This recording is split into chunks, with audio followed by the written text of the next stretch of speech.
اکثر لوگوں کا ایک سوال ہوتا ہے کہ اللہ ایسے لوگوں کی محبت ہمارے دل میں کیوں ڈال دیتا ہے جن کا ملنا ہمارے نصیب میں لکھا نہیں ہوتا، اور جو انسان ہمارے مقدر میں نہیں وہی ہمیں سب سے اچھا کیوں لگنے لگتا ہے۔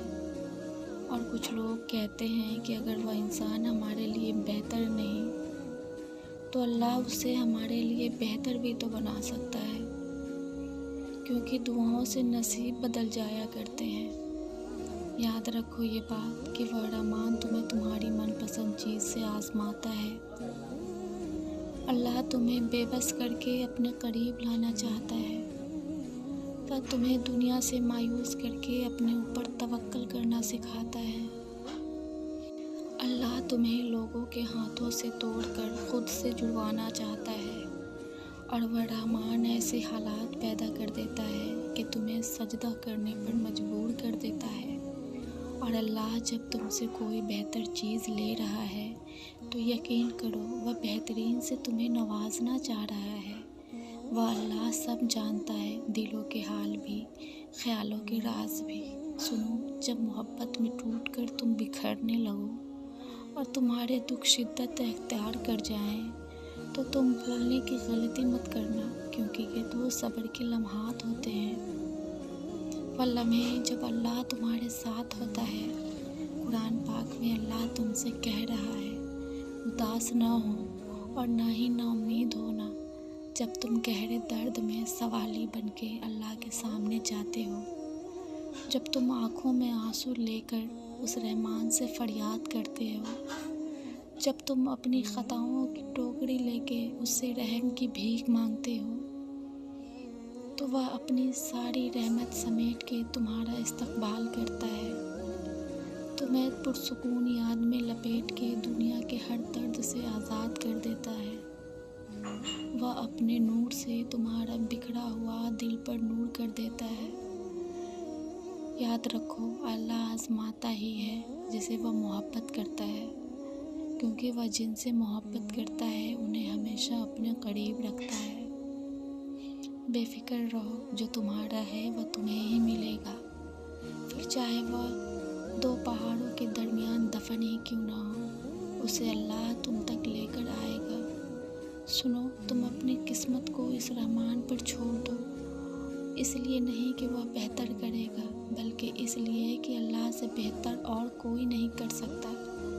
اللہ فرماتا ہے، تو کرتا وہ ہے جو تو چاہتا ہے، پر ہوتا وہ ہے جو میں چاہتا ہوں۔ تو وہ کر جو میں چاہتا ہوں، پھر وہ ہوگا جو تو چاہتا ہے۔ کبھی کسی ماں کو دیکھا ہے کہ بہت اندھیرا ہو اور وہ بچے کو چھوڑ کے کہیں چلی جائے؟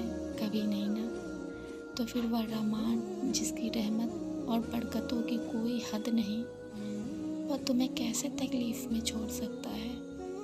سنو، مایوس ہونا چھوڑ دو، اللہ ان قریب اپنی مدد بھیجے گا اور تمہیں یوں خوش کر دے گا کہ تمہیں لگے گا کہ غم کبھی آئے ہی نہ تھے۔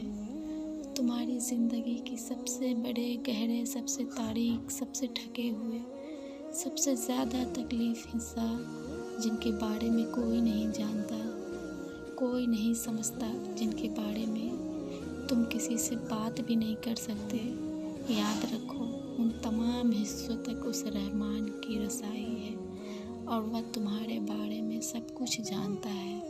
تم اپنی زندگی کے گہرے حصے میں ہمیشہ اپنے اللہ کو موجود پاؤ گے، کبھی تمہیں تسلی دیتے ہوئے، کبھی تمہیں غم سے نکالتے ہوئے، کبھی تمہیں امید دلاتے ہوئے، اور کبھی تمہیں بچاتے ہوئے۔ تم اس رحمان کو ہمیشہ اپنے قریب پاؤ گے۔ یاد رکھو، جو انسان مقدر میں نہیں، کئی کوشش کے باوجود وہ نہیں ملتا، لیکن جس دن ہم نے اللہ کے فیصلوں پر راضی ہونا سیکھ لیا، پھر صبر بھی آ جاتا ہے۔ اصل میں ہمیں علم نہیں کہ دل جس انسان کی ضد کر رہا ہے، شاید وہ انسان ہمارے لیے صحیح نہیں، شاید اس کے ساتھ زندگی ہم گزار بھی نہ سکیں، شاید اللہ نے اس سے بہتر ہمارے لیے چن لیا ہے، شاید اس انسان کے ساتھ ہمارا فیوچر خراب ہونا ہے۔ ہمیں علم نہیں، لیکن کسے علم ہے؟ اللہ کو۔ اللہ جانتا ہے کہ ہمارے لیے کون کون صحیح ہے اور کون نہیں۔ اس لیے کوئی کسی سے جدا ہو رہا ہے تو کوئی کسی کے ساتھ جڑ رہا ہے کہ ہم اللہ کا شکر ادا کریں کہ شاید اللہ نے ہمیں اس انسان سے بچایا ہے۔ ہم بس ضد کرتے رہتے ہیں، اس لیے ضد نہ کریں، اللہ کے فیصلوں پر آمین کہیں، آگے بڑھیں۔ قرآن کہتا ہے نماز اور صبر سے مدد لیا کرو، تو نماز پڑھو، دعا کرو اور اللہ سے مدد مانگو۔ اللہ غفور الرحیم ہے، آگے زخموں پہ مرہم لگانے والا ہے۔ بس تمہارا اللہ پر ایمان مضبوط ہونا چاہیے، پھر صبر بھی آ جاتا ہے اور سکون بھی۔ میری اللہ سے دعا ہے کہ وہ آپ کے ٹوٹے ہوئے دلوں میں اپنی محبت بھر دے اور آپ کو وہ خوشیاں اور راحتیں عطا کرے۔ آمین یا رب العالمین۔